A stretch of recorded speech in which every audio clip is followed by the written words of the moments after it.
fotsiny zany reto bandrola reto. Tena tsisy tadidiko tompoko fa tena mamy be amantsy tamin'iny. Nitaren'le bandy ray ty moa zany efa miseho ato anatin'ity vidéo ty ihany. Fa le anankiray le mampiditra zavatra anatin'ny vavanao ty zany no tsy hita nitareny. De io zany nanaovantsika fikarohana. Brigadier, abdio le bandy ao ivelany ao. Paty lesy.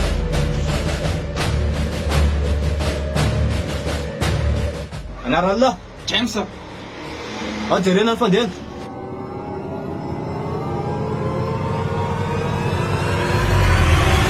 Tis. Voga. Manaraka. Anaran'la Romeo. Jerena ny fandehana.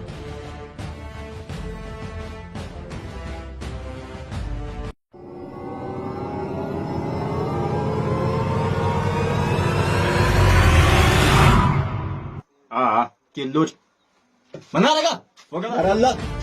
Josto. Jerena ny fandehana.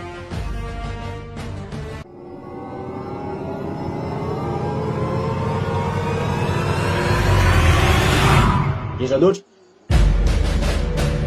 Aralla. Jimmy. Jerena ny fandehana.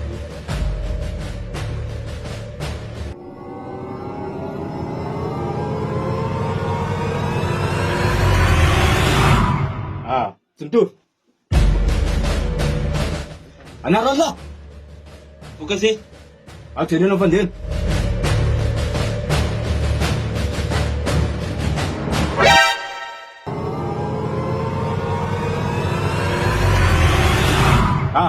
Rasta loatra. Tis. Brigadier. Sausay. Anaralla.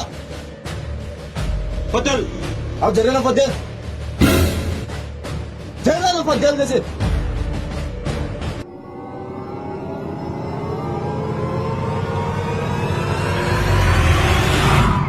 Fotsy loatra. Nen'le zalahy teo ohatrany mainty. Ary ohatrany tena tsisy mitovy amin'ny diavy ny zalahy reo. Izy aby le bandy. Satria jereko koa aloha.